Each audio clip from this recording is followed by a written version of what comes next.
ಅವಲಕ್ಕಿ ಪವಲಕ್ಕಿ ಕಾಂಚನ ಮಿಣಮಿಣ dam ಧೂ.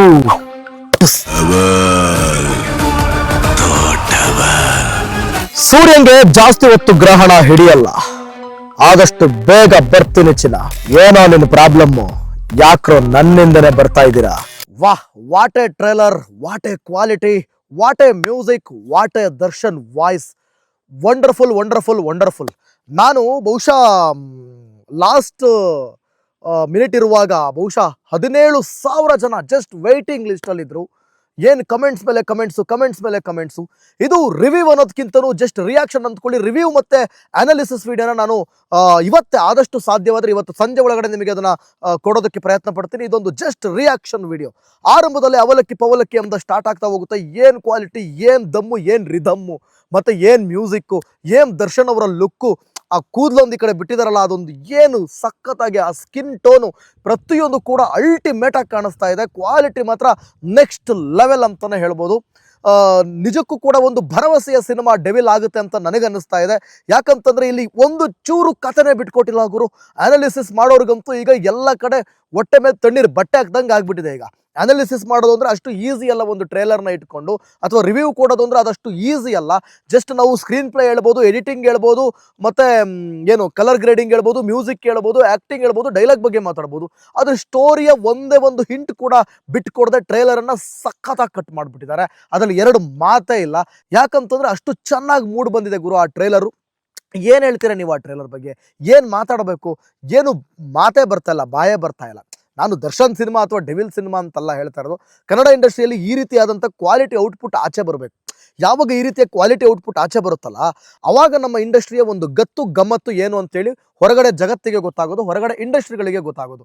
So ಅದೆಲ್ಲವನ್ನು ಕೂಡ ಸಖತ್ತಾಗಿ ಮಾಡಿದ್ದಾರೆ. 2018ರಲ್ಲಿ ಬರೆದಂಥ ಕತೆ ಅಂದಾಗ ಸ್ವಲ್ಪ ನನಗೆ ಡಿಸಪಾಯಿಂಟ್ಮೆಂಟ್ ಆಗಿತ್ತು. ಯಾಕಂತಂದರೆ ಯಾಕೆ ಡಿಸಪಾಯಿಂಟ್ ಆಗುತ್ತೆ ಅಂದರೆ 2018ರಲ್ಲಿ ಇವರು ಅವತ್ತಿನ ತಕ್ಕನ ಕತೆಗಳನ್ನು ಮಾಡ್ಕೊಂಡಿರ್ತಾರೆ. ಅದೇ ಹಳೆ ಕತೆಗಳು, ಅದೇ ಹಳೆ ರುಟೀನ್ ಕತೆಗಳು ಅಂತ ಅಂದ್ಕೊಂಡಿದ್ದೆ. ಆದರೆ ಇಲ್ಲಿ ಒಂದೊಂದು ಪ್ಲಾಟ್ಗಳನ್ನು ನೋಡ್ತಾ ಇದ್ರೆ ಅಲ್ಲಿ ಎಲ್ಲ ಒಂದು ಕಡೆ ಆ ಪ್ರತಿಯೊಂದು ಪ್ಲಾಟಲ್ಲೂ ಕೂಡ ಹೊಸತನ ಕಾಣಿಸ್ತಾ ಇದೆ.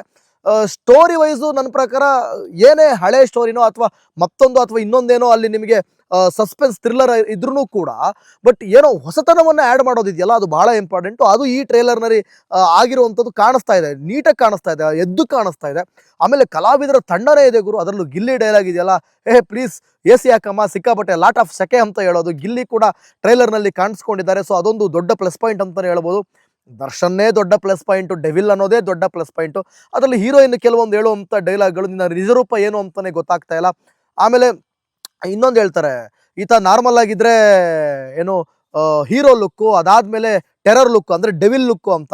ಸೊ ಇದು ಸಖತ್ತಾಗಿತ್ತು. ಮತ್ತು ಲಾಸ್ಟಲ್ಲಿ ಎಲ್ಲೋ ಒಂದು ಕಡೆ ಅವರ ನಿಜ ಜೀವನಕ್ಕೆ ಸ್ವಲ್ಪ ಲಿಂಕ್ ಆಗುವಂಥ ಒಂದಷ್ಟು ಡೈಲಾಗ್ಗಳನ್ನು ಇಟ್ಕೊಂಡಿದ್ದಾರೆ. ಸೂರ್ಯನಿಗೆ ಗ್ರಹಣ ಸ್ವಲ್ಪ ಹೊತ್ತು ಅಷ್ಟೇ ಹಿಡಿಯೋದು, ಎಲ್ಲ ಮುಗಿದ ಮೇಲೆ ವಾಪಸ್ ಬರ್ತೀನಿ ಚಿನ್ನ ಅಂತ ನೆಕ್ಸ್ಟ್ ಲೆವೆಲ್ ಇತ್ತು. ಜೀವನದಲ್ಲಿ ಮನುಷ್ಯ ಯಾರು ತಾನೇ ತಪ್ಪು ಮಾಡಲ್ಲ, ತಪ್ಪು ಮಾಡಿದ್ಮೇಲೆ ತಿದ್ದಿ ನಡೆಯೋನೆ ಮನುಜ. ಇರಲಿ, ಅದು ಆ ಕಡೆಗೆ ಇಟ್ಬಿಡೋಣ.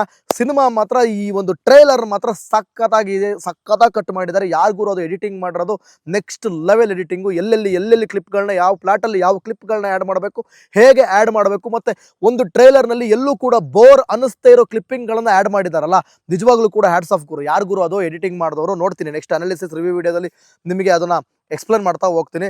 ತುಂಬ ಚೆನ್ನಾಗಿದೆ. ಇದೊಂದು ಜಸ್ಟ್ ರಿಯಾಕ್ಷನ್ ವಿಡಿಯೋ, ನನಗೆ ತಡ್ಕೊಳಕ್ಕಾಗದೆ ಮಾಡಿರುವಂಥ ಒಂದು ರಿಯಾಕ್ಷನ್ ವಿಡಿಯೋ. ಅಲ್ಟಿಮೇಟ್ ಆಗಿದೆ. ನಾನು ಕೂಡ ವೆಯ್ಟ್ ಮಾಡ್ತಾ ಇದ್ದೆ ಡೆವಿಲ್ ಟ್ರೇಲರ್ ಹೇಗಿರ್ಬೋದು, ಮತ್ತು ಅದೇ ಹಳೆ ಸ್ಟೋರಿ ಕತೆಗಳು ಮತ್ತು ಅದೇ ಬೋರಿಂಗ್ ಮಾಡಿಬಿಡ್ತಾರೇನೋ ಅಂತ ಭಯ ಇತ್ತು. ಯಾಕಂದರೆ 2018ರ ಕತೆ ಅಂತ ಡೈರೆಕ್ಟರ್ ಹೇಳೋದ್ರಿಂದ ಸ್ವಲ್ಪ ಅವತ್ತಿನ ಸ್ಟೇಟ್ಮೆಂಟ್ಗೆ ಡಿಸಪಾಯಿಂಟ್ ಆಗಿತ್ತು. ಆದರೆ ಟ್ರೇಲರನ್ನು ನೋಡುವಾಗ ಮಾತ್ರ ನೆಕ್ಸ್ಟ್ ಲೆವೆಲ್ ಆಗಿದೆ ಗುರು ಟ್ರೇಲರು. ಬಹುಶಃ ನಾನು ಎಲ್ಲರಿಗಿಂತ ಮುಂಚೆನೇ ರಿಯಾಕ್ಷನ್ ವಿಡಿಯೋ ಮಾಡಬೇಕು ಅಂತೇಳಿ ಬಂದು ಕುತ್ಕೊಂಡು ಮಾಡ್ತಾ ಇದ್ದೀನಿ. ಅದು ಕೂಡ ನಾನು ಒಂದಷ್ಟು ಇಮೇಜ್ಗಳನ್ನ ಹಾಕೊಂಡು ಮಾಡೋಣ ಅಂದ್ಕೊಂಡಿದ್ದೆ. ಬಟ್ ಅಷ್ಟೊಂದು ಎಡಿಟಿಂಗ್ ಮಾಡೋಷ್ಟು ನನಗೆ ಟೈಮು ಇಲ್ಲ, ತಾಳ್ಮೆಯೂ ಇಲ್ಲ. ಆಮೇಲೆ ನಿಧಾನಕ್ಕೆ ಕುತ್ಕೊಂಡು ಅದ್ರ ಬಗ್ಗೆ ಒಂದೊಂದಾಗಿ ಅನಾಲಿಸಿಸ್ ಮಾಡ್ತಾ ಹೋಗೋಣ. ಸೊ ನಿಮಗೇನು ಅನ್ನಿಸ್ತು ಟ್ರೈಲರು? ಹೇಗಿದೆ? ಖುಷಿ ಆಯಿತಾ ಟ್ರೈಲರ್ ನೋಡಿ ದರ್ಶನ್ ಫ್ಯಾನ್ಸ್ಗಳಿಗೆ? ಯಾಕಂತಂದರೆ ಬರೀ ದರ್ಶನ್ ವಿಚಾರದಲ್ಲಿ ಒಂದಷ್ಟು ನೋವು, ಸಂಕಟ, ದುಃಖ, ಬೇಜಾರು, ಬರೀ ಸುದ್ದಿ ಮೀಡಿಯಾದಲ್ಲೇ ನೋಡಿ ಸಾಕಾಗಿ ಹೋಗ್ಬಿಟ್ಟಿತ್ತು. ಸೊ ಎಲ್ಲ ಒಂದು ಕಡೆ ಈ ರೀತಿಯಾಗಿ ಒಂದು ಟ್ರೇಲರ್ ಕಟ್ಟನ್ನು ನೋಡಿದಾಗ ಆಫ್ಟರ್ ಕಾಟೇರ ಒಂದು ರೀತಿಯಲ್ಲಿ ದರ್ಶನ್ ಅಭಿಮಾನಿಗಳಿಗೆ ತುಂಬ ಖುಷಿ ಆಗಿರುತ್ತೆ. ಆಮೇಲೆ ಮ್ಯೂಸಿಕ್ ಬಗ್ಗೆ ಮಾತಾಡಲೇಬೇಕು ಗುರು. ಕೆಲವರು ಹೇಳ್ತಾ ಇದ್ರು ಹಾಡುಗಳನ್ನ ಸರಿಯಾಗಿ ಕೊಟ್ಟಿಲ್ಲ, ಹಾಡುಗಳನ್ನ ಸರಿಯಾಗಿ ಬರ್ದಿಲ್ಲ, ಹಂಗೆ ಹಿಂಗೆ ಅಂತ. ಆದರೆ ರೆಕಾರ್ಡಿಂಗಲ್ಲಿ ತುಂಬ ಸಖತ್ತಾಗಿ BGMನ ಕೊಟ್ಟು ಬಿಸಾಕ್ಬಿಟ್ಟಿದ್ದಾರೆ ಗುರು. ಅಜನೀಶ್ ಲೋಕನಾಥ್ ಅಂತ ಹೇಳಿದ್ರೆ ತಪ್ಪಾಗಲ್ಲ. ಏನು BGM ಕೇಳ್ತಾ ಇದ್ರೆ ಮೈಯೆಲ್ಲ ಗಡಗಡ ಗಿಡಗಡ. ಅದಾದಮೇಲೆ ದರ್ಶನ್ ಅವರ ವಾಯ್ಸ್ ಇದೆಯಲ್ಲ, ಆ ಬೇಸ್ ವಾಯ್ಸ್ಗೆ ಅಲ್ಲೇ ಟಿಕೆಟ್, ಅಲ್ಲೇ ದುಡ್ಡು, ಅಲ್ಲೇ ಹೋಯ್ತು ಅದು ಟಿಕೆಟ್. ನಾವೇನು 300 ರೂಪಾಯಿ 400 ರೂಪಾಯಿ 200 ರೂಪಾಯಿ ಕೊಡ್ತೀವಲ್ಲ, ಅದಲ್ಲೇ ಟಿಕೆಟ್ ದುಡ್ಡು ಕೊಟ್ಟು ಅದಕ್ಕೆ ಸರಿ ಹೋಯ್ತು ಗುರು. ಅವರ ವಾಯ್ಸ್ಗೆ ಸರಿ ಹೋಯ್ತು ಗುರು.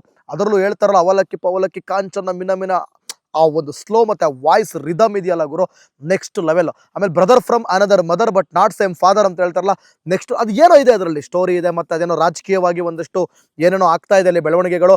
ಆ ಸಂದರ್ಭದಲ್ಲಿ ವಿನಯ್ ಗೌಡ ಇದಾರಲ್ಲ, ಬಿಗ್ ಬಾಸ್ ವಿನಯ್ ಗೌಡ, ಅವ್ರದ್ದು ಕೂಡ ಏನೋ ಸ್ವಲ್ಪ ಎಂಟ್ರಿ ಆಗುತ್ತೆ. ಅವ್ರು ಯಾಕೋ ಅವ್ರನ್ನ ಫಾಲೋ ಮಾಡ್ತಾರೆ, ಅದು ಯಾಕೆ? ಮತ್ತೆ ಅದೇ ನಟ ದರ್ಶನ ಆ ಹೆಣ್ಮಗಳನ್ನ ಹೊತ್ಕೊಂಡು ಹೋಗುವಂಥದ್ದು, ಅಥವಾ ಕೊಲೆ ಮಾಡಿದಾರಾ, ಅಥವಾ ಕೊಲೆ ಬೇರೆಯವ್ರು ಮಾಡಿದಾರಾ, ಅಥವಾ ಇವ್ರೇನು ಮಾಡ್ತಾ ಇದ್ದಾರೆ ಅಲ್ಲಿ, ಎಲ್ಲದ್ರ ಬಗ್ಗೆನೇ ಕಂಪ್ಲೀಟ್ ಮಾಹಿತಿಯನ್ನು ನಾನು ತಗೊಂಡು ಒಂದು ಅನಾಲಿಸಿಸ್ ವಿಡಿಯೋ ಜೊತೆ ನಿಮ್ಮ ಜೊತೆ ಸಿಗ್ತೀನಿ. ಅಲ್ಲಿವರೆಗೂ ನೀವು ಈ ವಿಡಿಯೋನ ಶೇರ್ ಮಾಡ್ತಾ ಇರಿ. ಹೇಗಿತ್ತು ಟ್ರೈಲರ್ ಅಂತ ಕಮೆಂಟ್ ಮಾಡಿ. ನನಗೂ ಈ ಒಂದು ವಿಡಿಯೋಗೆ ಒಳ್ಳೆ ರೆಸ್ಪಾನ್ಸ್ ಸಿಕ್ತು ಅಂತಂದರೆ ನಿಮಗೆ ಒಂದು ಒಳ್ಳೆ ರಿವ್ಯೂ ಜೊತೆ ನಾನು ಬರ್ತೀನಿ. ಈ ಬಗ್ಗೆ ಮತ್ತಷ್ಟು ಚರ್ಚೆ ಮಾಡ್ತಾ ಹೋಗೋಣ. Thank you. ಇನ್ನು ಕೂಡ ಯಾರು ಸಬ್ಸ್ಕ್ರೈಬ್ ಮಾಡಿಲ್ಲ ಅಂದರೆ ಈ ಕೂಡಲೇ ಸಬ್ಸ್ಕ್ರೈಬ್ ಮಾಡ್ಕೊಂಬಿಡಿ.